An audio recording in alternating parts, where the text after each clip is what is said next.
It was a rainy Tuesday morning in Brookhollow, a quiet town tucked between thick woods and winding roads.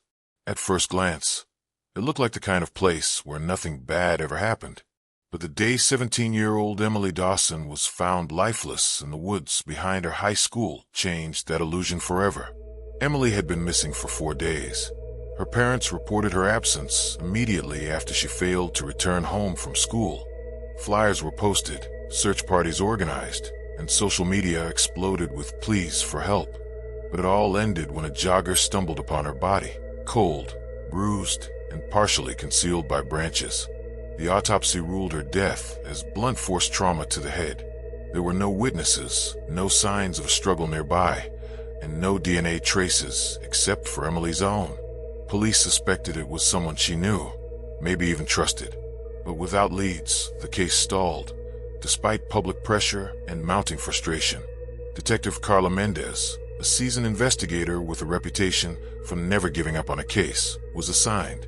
She reviewed everything: CCTV footage, phone records, social media interactions, and interviews with classmates.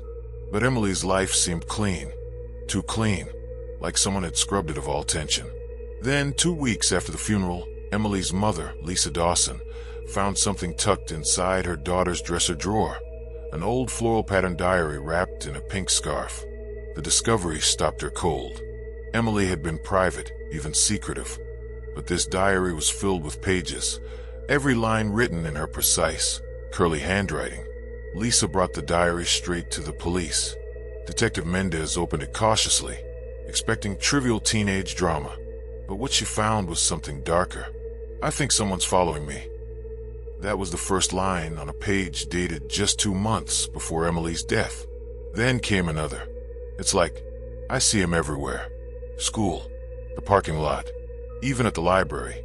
I told my teacher, but she just said I was imagining things. I wish someone would believe me." Each entry peeled back the layers of Emily's final weeks. She wrote about a man she called the Watcher, someone she believed had been stalking her. She described his car, an old silver sedan, and how it always seemed to show up where she was, even when she changed her routine. Emily even included a crude drawing of the car, but it was the last entry that made Detective Mendez's blood run cold. "If something happens to me, it's him. I know it is. I think he's going to do it soon. Please, if anyone finds this, don't let him get away with it." Emily had unknowingly left behind a breadcrumb trail, a posthumous cry for justice. Detective Mendez turned to the school's parking lot security footage again, but this time with a new focus. And there it was, an old silver sedan parked 3 times in the past month. Always in the background, always just as Emily had described. The license plate was partially visible. It was enough to run a trace. The car was registered to a man named Brian Keller, 42 years old. No criminal record. A quiet loner who worked as a school groundskeeper part-time. But when police knocked on his door, there was no answer. His car was gone. Inside his home, they found something chilling taped to the wall above his desk. Photos of Emily at school, walking home. In the library, dozens of them. But that wasn't all. In the corner of the room was a locked trunk. Detective Mendez hesitated, then forced it open. Inside, something glimmered under the flashlight, a small pink notebook. Another diary. But this one wasn't Emily's. Detective Carla Mendez stared at the diary she had just pulled from the old trunk in Brian Keller's home. It was worn and water-damaged, the pages warped, but still legible. But this wasn't Emily's diary. The handwriting was completely different, sloppy, erratic, even childlike at times. And as she opened the first page, a sickening realization settled over her. This was Brian's journal. The first entry was dated nearly 6 months prior to Emily's murder. "She looked at me today. She really saw me. No one ever does. But she did."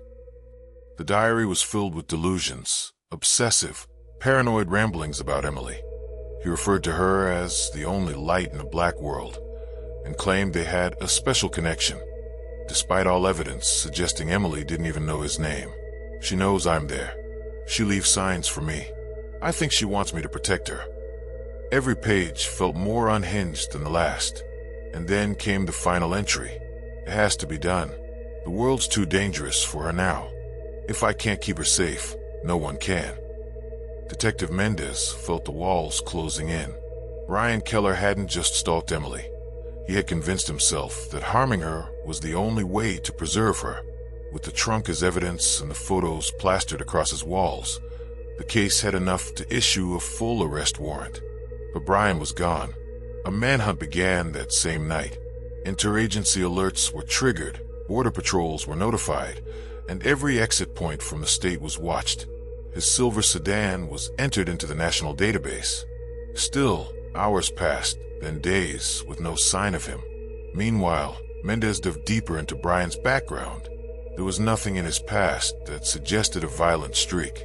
No psychiatric holds. No complaints from neighbors. But something wasn't adding up.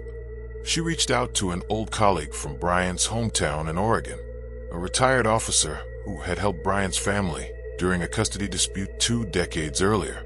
And what he told her turned the case on its head. "You need to look into a girl named Haley James," the old officer said. "That girl went missing when Brian was 19. She was never found." Mendez's pulse kicked up. A few hours later, she was staring at a grainy newspaper clipping from 1999. A photo of a missing girl. Blonde, pale, fragile looking. Haley James looked just like Emily Dawson. The resemblance was chilling. That was the moment Mendez realized Brian's obsession might not have started with Emily at all. It had started with a girl from his past, one he might have lost or worse.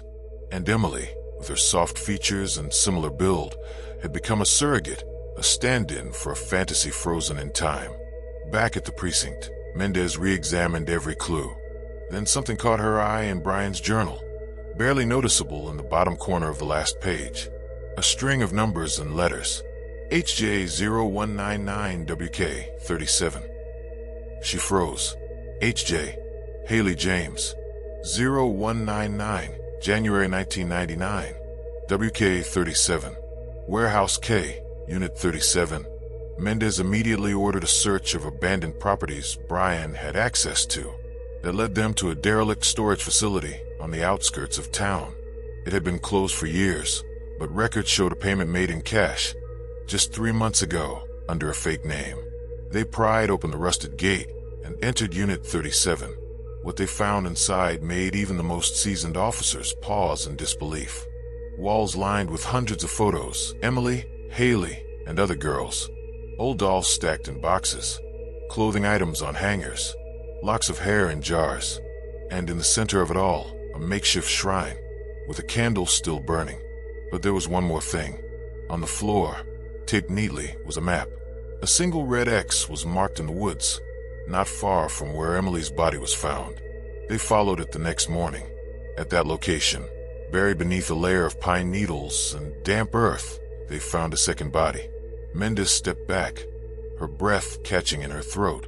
The remains were far too decomposed to identify right away, but clutched in the skeleton's hand was a silver locket with the initials A. Detective Mendez stood silently as forensic teams swarmed the crime scene. The forest was damp and cold, but she barely noticed the chill anymore. All her focus was on the body unearthed beneath the soil, a skeleton, its fragile bones curled in on themselves, as though still trying to hide. The silver locket had been bagged as evidence, its initials clearly visible, HJ. She didn't need a DNA test to confirm what she already knew in her gut. It was Haley James, the girl who disappeared 25 years ago. The girl Brian Keller was obsessed with before Emily Dawson. The girl no one thought they'd ever find. The pieces of the puzzle began falling into place. Brian's obsession wasn't spontaneous. It was a cycle, a pattern, and Emily had been caught in its path, doomed the moment she reminded Brian of Haley. Back at the station, Mendez briefed the chief and state investigators. Haley's disappearance had long been classified a cold case, but now it was reopening under a new light, a case that spanned decades and crossed state lines. Brian was no longer just a stalker. He was a serial predator. Still, there was one problem. He was still out there. That night, Mendez pored over Emily's original diary again. Her words felt heavier now, dripping with meanings that were once invisible. "Someone keeps following me. I feel it. But no one believes me. Not even my mom. He left another note. No name, just, "I remember you. But I don't know who he is." The phrase hit her like a punch to the chest. I remember you. Mendez had read it before, scribbled on the back of one of Brian's photographs, now sealed in an evidence box. Could he have believed Emily was literally Haley? As she stared at Emily's words, a different kind of realization sank in. The diary had one last entry that had gone largely overlooked. I think he's going to hurt me. But if he does, if this is my last page, I want someone to find the cabin.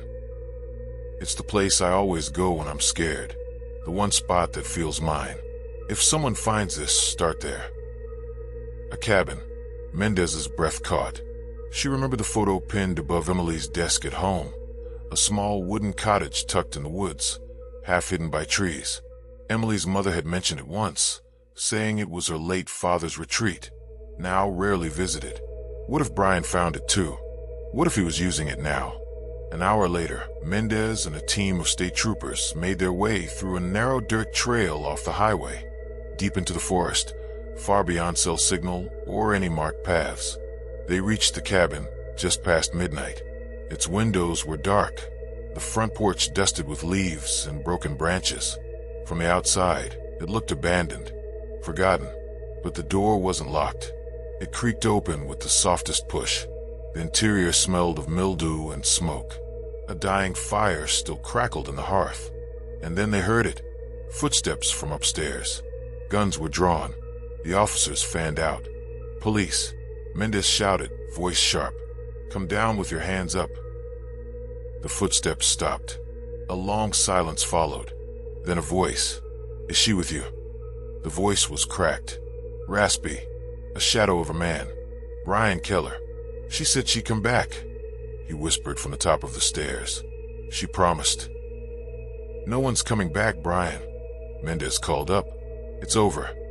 But then something unexpected happened. Brian stepped into view, hands raised, but he wasn't looking at the officers. He was staring at something behind him. "She's here," he said softly, eyes widening. "I knew she'd come." And then he bolted, back down the hall, disappearing into the attic. Officers surged up the stairs, but Mendez was already following his path. In the attic, they found a small mattress, water bottles, an old radio, and taped to the wall, a single photo. Emily Dawson, standing in front of the very cabin they were now inside, scrawled underneath in red ink, "I made it safe again." Mendez turned slowly, flashlight sweeping across the space, then paused. In the shadows, a narrow hatch. Brian was gone. The hatch was open, and it led into the woods. Detective Mendez sprinted into the woods, the beam from her flashlight cutting through fog and brush. The other officers were close behind, their boots crashing through the undergrowth as they followed the trail from the attic hatch. But Brian Keller had vanished into the trees like a phantom. The forest was vast, and without any clear direction, he could have gone anywhere. Every snapped twig or rustle of leaves felt like it could be him. Mendez pushed forward, heart pounding, retracing a familiar path until she reached the clearing, one eerily similar to the place Emily had drawn in her journal, the spot she called her safe zone. There, nailed to a tree with rusted spikes, was a photograph. Brian had left it behind like a breadcrumb. Emily's face stared back, smiling in the sunset. The back of the photo read, "She said she felt safe here, so I kept it safe for her." By morning, the full search team was deployed. Helicopters scanned the forest, canines picked up faint trails, and local stations broadcast a statewide bolo. But Brian Keller had disappeared into the very woods where he'd taken so many others. Emily's mother, Julia, was called to the cabin once the team finished processing the scene. She stood inside, staring at the mattress and the scribbled messages Brian had left. Among them was a chilling one written on the attic wall in faded marker. "If I can't have her, I'll keep her where no one else can." Julia collapsed into tears.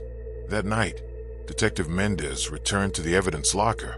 There was one thing still bothering her, one last page in Emily's diary that had been overlooked. The very last page was blank, or so they thought. She held it under a forensic light. The words appeared faintly, written in pressure, not ink. "If he kills me, look in the treehouse. That's where he first told me. That's where I left the rest." The treehouse. Back at the Dawson family home, long abandoned now. The backyard was overgrown. The treehouse, weather-beaten and leaning, stood barely upright, but it still held secrets. Mendez climbed up cautiously, the boards creaking beneath her weight. Inside, tucked under a loose floorboard, was a second notebook, Emily's real journal. This one wasn't censored, edited, or filtered like the one she left on her nightstand. Inside, she had named him Brian Keller. She'd written about how he followed her, how he watched her from outside school, how he broke into her room once and left a rose on her pillow. She'd written about how he called her Haley when she corrected him. She wrote everything, but no one ever found it until now. The evidence was irrefutable. Enough to secure arrest warrants in multiple states. Enough to reclassify Haley James' case from missing to homicide. And with it came the biggest revelation of all. A photograph was tucked inside the final pages. Not of Emily, but of Brian, much younger, sitting beside Haley James on a park bench. The timestamp, 1999. He wasn't just obsessed with Haley. He killed her. And when he saw Emily, blonde, petite, shy, he saw Haley again. It wasn't about obsession anymore. It was delusion, possession, repetition, and maybe regret. 2 weeks later, hikers found Brian Keller's body 40 miles east, deep in a gorge. The fall had crushed nearly every bone in his body. In his hand was a page torn from Emily's diary. He'd written over it in shaky handwriting, "I was only trying to finish the story." The case finally closed. Emily Dawson's murder, once cold and dismissed as a tragic teen runaway, had unraveled into one of the most twisted predator stories in the region's history. A story that never would have been solved if not for her own words, her courage, her foresight, and her final page. Detective Mendez later told reporters, she saved herself. Even after death, Emily wouldn't let him win. The journal now sits in a glass case at the local police museum. A reminder, a warning, a legacy, one girl's voice, and the secrets she dared to write down.